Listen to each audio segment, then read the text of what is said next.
وهي عبادته سبحانه وتعالى، وما خلقت الجن والإنس إلا ليعبدون.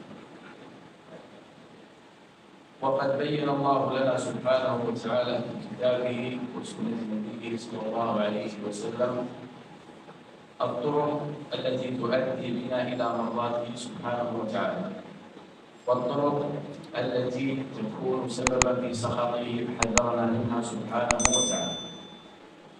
وهذا من رحمته جل جلاله، فقد بين لنا كل شيء، وأنزلنا عليك الكتاب تبيانا لكل شيء. كل شيء موجود في هذا القرآن. وأنتم أيها الأفاضل تمارسون مهمة عظيمة جدا جدا جدا، ألا وهي وراثة الأنبياء، تعليم الناس الخير. قل هذه سبيلي أدعو إلى الله على بصيرة، على علم، أنا ومن اتبعني، وسبحان الله. والأنبياء الذين ذكرهم الله عز وجل في كتابه لهم عدد لا يخفى عليكم، وقد بين لنا في كثير من المواطن ما حصل بينهم وبين أقوامهم من المحاجة والمناظرة والدعوة إلى التوحيد. أعظم المهمات وأولى الأولويات التي ينبغي على الخطيب أو الداعية أو المعلم أن يغرسها في نفوس من هم أمامه أولا توحيد الله جل جلاله، وذلك بإفهام الناس معنى العبودية. لا معبود بحق إلا الله جل جلاله، فلا يدعى إلا الله، ولا يستغاث إلا بالله، ولا يذبح إلا لله، ولا يصلى إلا لله، ولا ينذر إلا لله، ولا يطاف إلا ببيت الله. ويجب أيضا أن يفهم من هم أمامه إلى أن النفع والضر بيد الله سبحانه وتعالى لا. الله جل جلاله إذا أراد شيئا فلا راد له، كما قال سبحانه وتعالى: وإن يمسسك الله بضر فلا كاشف له إلا هو، وإن يردك بخير فلا راد لفضله، يصيب به من يشاء من عباده وهو الغفور الرحيم.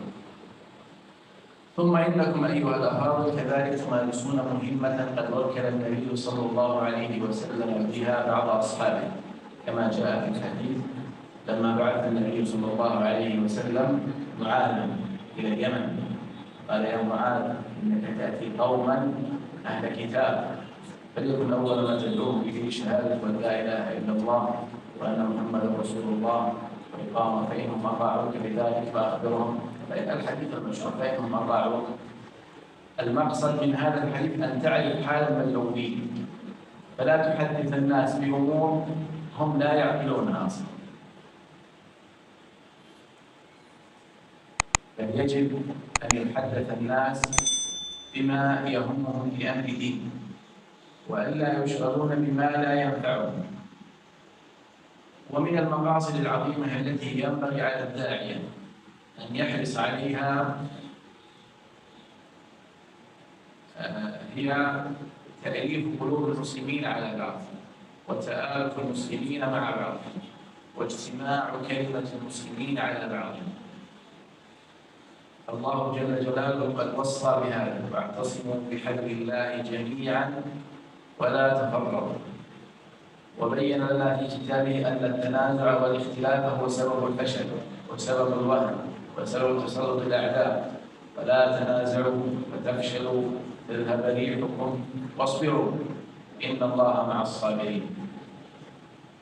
وقد بين لنا جل جلاله في كتابه كما ذكرنا حال الأنبياء مع أقوامهم، فمن كان يريد أن ينتج ويبدع في الدعوة إلى الله عز وجل فليتدبر قصص القرآن، لأن الله جل جلاله قد قال لنبيه صلى الله عليه وسلم: وكلا نقص عليك من أنباء الرسل ما نثبت به فؤادك، وجاءك في هذه الحق وموعظة وذكرى للمؤمنين.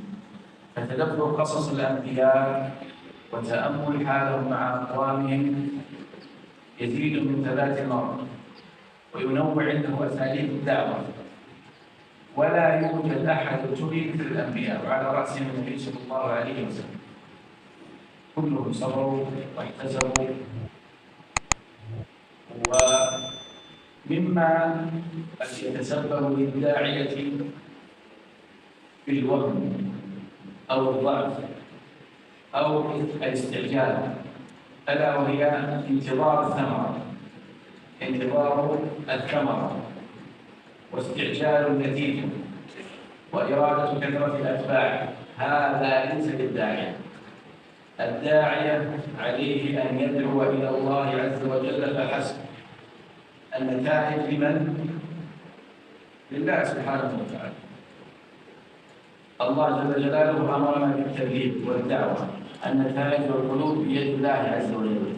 نوح عليه السلام مكث في قومه يدعو 950 سنة، ومع ذلك قال الله عز وجل: وما آمن معه إلا قليل.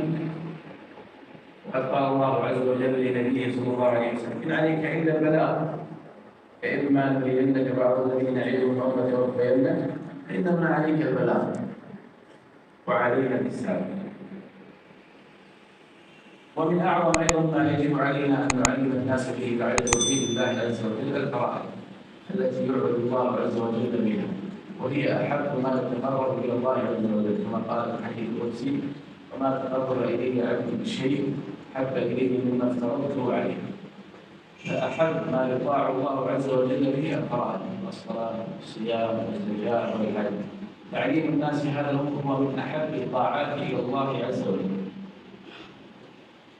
وتعليم أيضا بعض الفضائل التي ينبغي على المسلم أن يتحلى بها من الأخلاق الحسنة والحميدة، من البر والإحسان إلى الناس والإحسان إلى الضعفاء والإخوان والأخوات وغير ذلك من الأمور التي لا تخفى عليه. نعود إلى كلام الشيخ.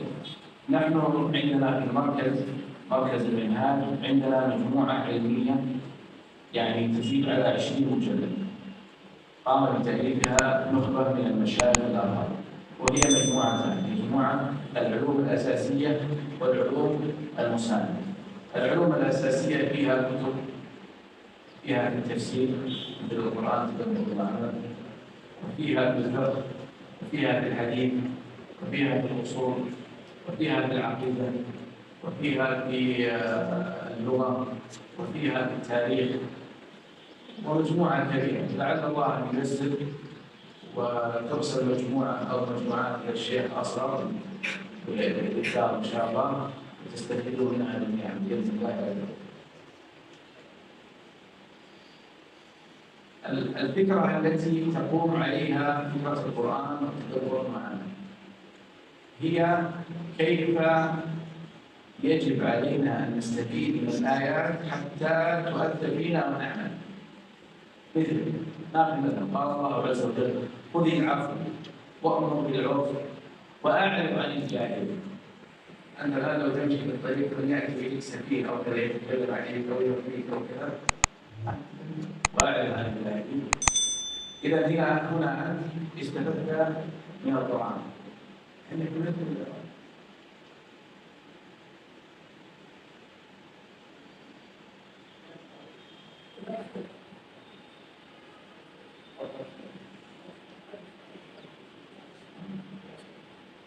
والقصد.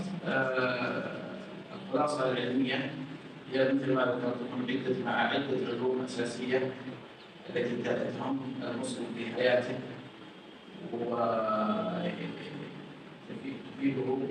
في دعوته إلى الناس، مثل العلوم الأساسية التي ذكرت لكم. أهم شيء الفكرة التي أريد إيصالها لكم هو كيف نستفيد من كلام الله عز وجل في دعوة الناس بعدة أسباب. الاستفادة من الآيات، أنا لما أقرأ الآية يجب علي أن أفكر. الله جل جلاله ماذا يريد في هذه الآية؟ القرآن ليس صناعة، كتاب أنزلناه عليك مبارك ليش؟ ليدبروا آياته.